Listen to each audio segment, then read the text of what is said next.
नमस्कार, my self doctor Sandhya Jaipal, associate professor, department of sociology, SD government college Beawar. आज का हमारा टॉपिक है joint family in India, Bharat में संयुक्त परिवार। संयुक्त परिवार क्या है, इसको देखने से पहले हम एक बार रिमाइंड कर लेते हैं कि इससे पहले हमने परिवार के बारे में पढ़ा था, क्योंकि संयुक्त परिवार क्या है इसको जानने से पहले यह जानना आवश्यक है कि परिवार क्या है। परिवार की जब हमने बात की तो हमने कई सारे ऐसे वैज्ञानिक हैं, समाजशास्त्री हैं जिनके बारे में बात की थी। MacIver Page, Kingsley Davis, Lucy Mair, Burgess और भी कई ऐसे वैज्ञानिक हैं जिन्होंने परिवार को परिभाषित करने का कार्य किया है। मैकआइवर एंड पेज ने बताया परिवार के 3 लक्षण बताए इन्होंने। एक तो यह यौन संबंधों पर आधारित समूह होता है, दूसरा ये बच्चों के जन्म की व्यवस्था करता है और तीसरा बच्चों के पालन पोषण की व्यवस्था करता है। डेविस ने बताया कि परिवार एक ऐसे व्यक्तियों का समूह है जिनमें परस्पर आपस में रक्त संबंध पाए जाते हैं।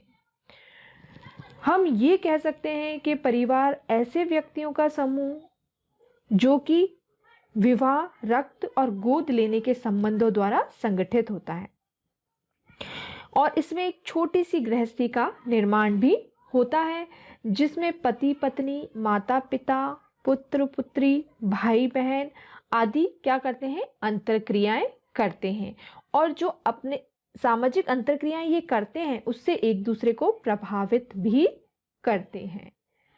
या हम ये कह सकते हैं परिवार एक गृहस्थ समूह है जिसमें माता पिता और उनकी संतानें साथ रहते हैं, जिनमें परस्पर सामाजिक अंतरक्रिया पाई जाती है।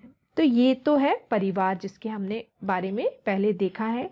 हम बात कर रहे हैं संयुक्त परिवार की, जो कि भारतीय समाज और संस्कृति की प्रमुख विशेषता है। यह भारतीय समाज और संस्कृति की विशिष्ट विशेषता मानी जाती है। भारत में संयुक्त परिवार की जब हम बात करते हैं तो हम ये कह सकते हैं कि यदि भारतीय समाज में हमें संस्कृति को समझना है तो हमें ज़रूरी है कि हम भारतीय समाज और संस्कृति की सबसे छोटी इकाई को समझने का कार्य करें या उसका प्रयास करें। तो विश्व के जितने भी समाज हैं इसमें सबसे छोटी इकाई क्या है, एकांकी परिवार है। लेकिन भारत के जितने भी क्षेत्र हैं है ना, उसमें सामाजिक संगठनों की सबसे छोटी इकाई जो है वो क्या है, संयुक्त परिवार है। तो जरूरी है कि सामाजिक और संस्कृति को समझने के लिए कौन सी, भारतीय समाज और संस्कृति को समझने के लिए सबसे छोटी इकाई जो कि संयुक्त परिवार है उसका अध्ययन किया जाए, तभी हम यहाँ की संस्कृति को समझ पाएंगे। कई ऐसे समाजशास्त्री इन्होंने इनकी परिभाषाएं दी जिनके बारे में हम बात करेंगे। अनेक जो विद्वान हैं वो तो यहाँ तक कहते हैं कि भारतीय समाज की विशेषता, जो सबसे प्रमुख विशेषता है उसका वो है संयुक्त परिवार है। कई समाजशास्त्री जैसे Max Muller, Panikkar, Iravati curve, IP Desai, इन्होंने क्या किया, भारतीय सामाजिक संगठन में संयुक्त परिवार का महत्व बताया और अपने अपने ढंग से इस सामाजिक संगठन में संयुक्त परिवार का क्या महत्व है उसको समझाने का प्रयास किया है। संयुक्त परिवार की परिभाषा जब हम बात करते हैं तो बहुत सारे समाजशास्त्री हैं जिन्होंने अपनी पुस्तक में या अपना कोई अध्ययन किया है उसके दौरान इसकी जो डेफिनेशंस है वो दी है। जैसे ब्लंट है, मेंडल बाम है, जॉली है, ठीक है। ऐसे ही और भी बहुत प्रमुख समाजशास्त्री है जिनका नाम हमेशा आता है, Iravati curve, AD Ross, IP Desai. तो इन्होंने बहुत ही विस्तृत रूप में इसको परिभाषित करने का प्रयास किया है। सबसे पहले हम लेते हैं ब्लंट की परिभाषा, है ना। आपने संयुक्त परिवार को जब परिभाषित किया, इन्होंने इनकी बहुत महत्वपूर्ण पुस्तक थी सोशल साइंस इन इंडिया। ये जो इनकी बुक थी इसके अंतर्गत इन्होंने संयुक्त परिवार की परिभाषा दी है। इन्होंने बताया कि संयुक्त परिवार की सबसे मुख्य विशेषता ये है कि वे एक जगह का बना भोजन करते हैं। है ना। यानी इन्होंने क्या बताया, इन्होंने बताया कि संयुक्त परिवार की जो भौतिक विशेषता है, एक स्थान का बना भोजन, इसके बारे में इन्होंने उल्लेख किया है कि इनकी विशेषता क्या होती है। संयुक्त परिवार वो होता है जो कि एक जगह बना हुआ भोजन करते हैं, वो संयुक्त परिवार कहलाता है। ऐसे ही मेंडल बॉम जो है उनकी परिभाषा आई है। मेंडल बॉम ने संयुक्त परिवार की जब परिभाषित किया तो उन्होंने बताया संयुक्त परिवार जिनके सदस्य बंधुत्व के संबंधों से संबंधित होते हैं, है ना, और साधारणतः एक मकान में रहते हैं। ये क्या कहते हैं कि जो व्यक्ति है एक मकान में रहते हैं, वो आपस में किसी ना किसी बंधुत्व के संबंधों से बंधे होते हैं। ठीक है, इन्होंने इसमें दो विशेषताएं बताई। पहला तो बंधुत्व संबंध पाया जाता है, दूसरा उनका आवास क्या होता है, सामान्य होता है। तो इन्होंने दो विशेषताएं बताई है संयुक्त परिवार की। ऐसे ही तीसरा है आपके जॉली की परिभाषा। ठीक है, इन्होंने क्या बताया कि ना केवल माता पिता और संतान, भाई अथवा सौतेले भाई सामान्य संपत्ति पर रहते हैं, बल्कि क्या होता है, कभी कभी इसमें कई पीढ़ियों तक की संतानें, पूर्वज और समानांतर संबंधी भी शामिल होते हैं। वो परिवार क्या कहलाता है, संयुक्त परिवार कहलाता है ना। इन्होंने ये था कि यहाँ पर पाए जाने वाले व्यक्तियों के बंधुत्व की तो बात करी इन्होंने, लेकिन इन्होंने परस्पर उनके बीच क्या उत्तरदायित्व होते हैं, उनके कर्तव्य होते हैं, उनके बारे में विस्तृत रूप से नहीं बताया है।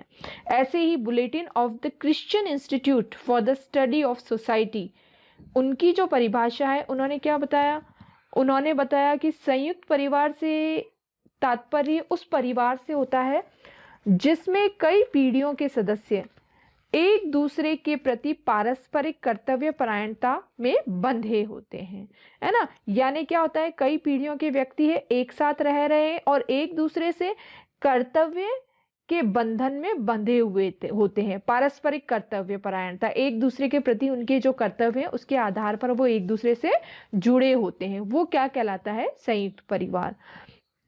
अब हम बात करते हैं बहुत ही महत्वपूर्ण समाजशास्त्री जो है इसके, इरावती कर्वे।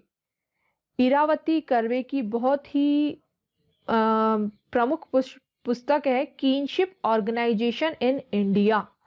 इस बुक में उन्होंने संयुक्त परिवार के बारे में बताया है। इन्होंने जो संयुक्त परिवार की परिभाषा दी है उसमें इन्होंने बताया कि एक संयुक्त परिवार लोगों का एक समूह होता है ना, ग्रुप ऑफ पीपल्स, जो सामान्यतः एक छत के नीचे रहते हैं, जो एक रसोई में बना भोजन करते हैं, जो सामान्य संपत्ति रखते हैं, परिवार के सामान्य पूजा पाठ में भाग लेते हैं और एक दूसरे से किसी विशिष्ट प्रकार के बंधुत्व संबंध से संबंधित होते हैं। यानी इन्होंने ये बताने का प्रयास किया है कि संयुक्त परिवार वो है जिनमें क्या विशेषताएं पाई जाती है कि एक तो वो एक ही छत के नीचे रहते हैं, परिवार के जो सदस्य हैं या उनका समूह है उनमें क्या होता है, एक ही छत के नीचे, यानी मकान या आवास क्या होता है, एक ही होता है। उनमें रसोई भी एक ही होती है। इनकी जो संपत्ति है वो भी क्या होती है, एक ही होती है, सामान्य संपत्ति होती है इनमें। ठीक है, इनमें पूजा पाठ भी क्या होता है या पूजा घर जो होता है वो क्या होता है, वो भी एक ही होता है। और ये एक दूसरे से एक अलग ही विशिष्ट प्रकार के जो बंधुत्व होता है उसके संबंधों से बंधे होते हैं। ये इरावती कर्वे ने परिभाषा बताई। इन सब विशेषताओं को जो रखते हैं वे परिवार क्या कहलाते हैं, संयुक्त परिवार कहलाते हैं। ऐसे ही A.D. रॉस जो है उन्होंने भी संयुक्त परिवार को समझाने का प्रयास किया है। इनकी बहुत ही प्रमुख पुस्तक जो थी Hindu family in its urban setting, ये इनकी जो है पुस्तक थी। उसमें इन्होंने बताया कि संयुक्त परिवार की जो भी परिभाषाएं हैं वो समाजशास्त्रीय दृष्टिकोण से पूर्ण नहीं है ना, समाजशास्त्री दृष्टिकोण से पूरी नहीं है, क्योंकि ये कहते हैं कि संयुक्त परिवार के सदस्यों का एक स्थान पर रहना, एक रसोई में भोजन खाना आवश्यक नहीं है। दूर दूर रहकर भी अगर उनके बीच सामाजिक संबंधों में निरंतरता है, ठीक है, सत्ता बड़े सदस्य के पास है, तो वो संयुक्त परिवार में है। मतलब ये होता है कि कोई व्यक्ति नौकरी के कारण या शिक्षा के कारण अगर बाहर है, लेकिन वो क्या है, परिवार जरूरी नहीं एक ही जगह रह रहा है, वो बाहर रह रहा है, लेकिन क्या है, वो जुड़ा हुआ है किससे, दूर रहकर भी विशिष्ट सामाजिक संबंधों से। जो सत्ता है आज भी क्या है, बड़े परिवार में जो सबसे बड़ा मुखिया है उसका उसी के पास अधिकार है, तो वो क्या हो जाएगा, दूर रहते हुए भी उनसे जो विशिष्ट बंधनों द्वारा बंधे हुए हैं, तो वो क्या हो जाता है, सामाजिक संयुक्त परिवार के सदस्य कहे जाते हैं। तो वो भी क्या कहेंगे, संयुक्त परिवार के अंतर्गत आते हैं। परिवार मनुष्यों का एक समूह है जो सामान्यतः एक प्रकार के बंधुत्व बंधनों से संबंधित होता है ना। ये कहते हैं कि जो एक मकान में भी रहते हैं और जिनका संगठन एक प्रकार के कर्तव्य, अधिकार, भावना, सत्ता आदि से संबंधित हो, है ना। आपने साथ साथ रहना संयुक्त परिवार की आवश्यक शर्त नहीं बताई है। रॉस कहते हैं कि जरूरी नहीं कि आप साथ रहते हैं तो ही आप संयुक्त परिवार के अंतर्गत आते हैं। इन्होंने संयुक्त परिवार के लिए व्यक्तियों का समूह, बंधुत्व संबंध और कर्तव्य और अधिकार, भावना तथा सत्ता बताएं। ये जो आधार है, इसके आधार पर इन्होंने संयुक्त परिवार को परिभाषित किया है। ऐसे ही प्रमुख समाजशास्त्री है IP देसाई। इनकी बहुत प्रमुख कृति थी some aspects of family in महुआ। महुआ के क्षेत्र में इन्होंने फैमिली या परिवार का अध्ययन किया था।